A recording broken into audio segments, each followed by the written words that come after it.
నాటుకోడి కూర అనమాట. ఉల్లిపాయ పచ్చిమిర్చి ముందు ఇందులో వేసుకోవాలి.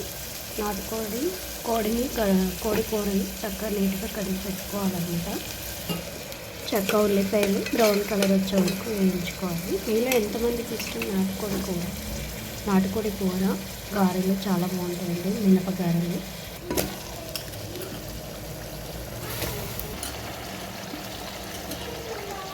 కూర ఇలా వేసాక కొంచెం వాటర్ వస్తుంది అనమాట, అదంతా ఎగరనివ్వాలి. నాటుకోడి త్వరగా ఉడకదంటారు కదండి, అందులో రెండు ఉంటాయి. ఒకటి ముదురుది ఉంటుంది, ఒకటి లేతది ఉంటుంది. లేతది అయితే ఉడుకుతుంది, పెట్ట మాంసం అయితే తొందరగా ఉడుకుతుంది. ఇదేమో పుంజు మాంసం అనమాట, అది కొంచెం లేటుగా ఉడుకుతుంది. అందుకని కుక్కర్లో వేస్తాను.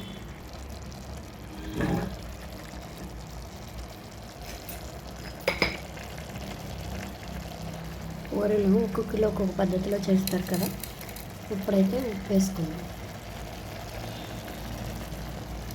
నాటుకోడి పులుసు అనగానే చింతపండు పులుసు పోస్తారని కాదండి, వాటర్ ఎక్కువ పోసుకొని దానిలో పులుసుగా గాలి నంచుకొని తింటారండి.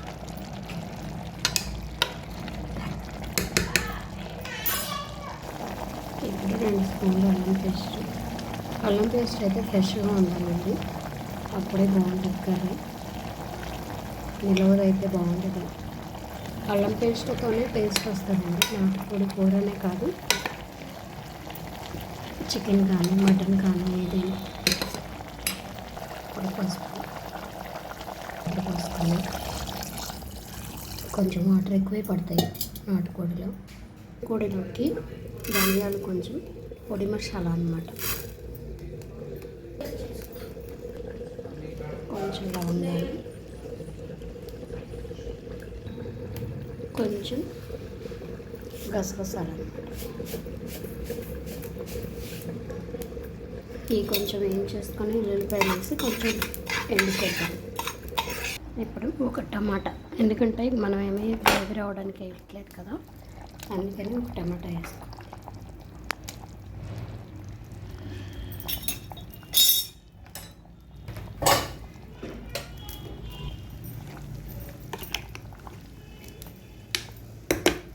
చేస్తారు. ఇప్పుడు కారం వేసుకుందాం.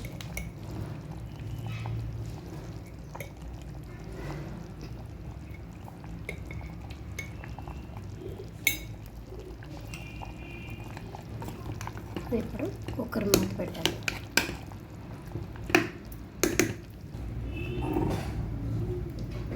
కుక్కర్ మూత పెట్టి ఒక 4 విజిల్స్ వస్తే సరిపోతుంది. కూర ఉడికేలోపు మనం పొడి మసాలా చేసుకుందాం.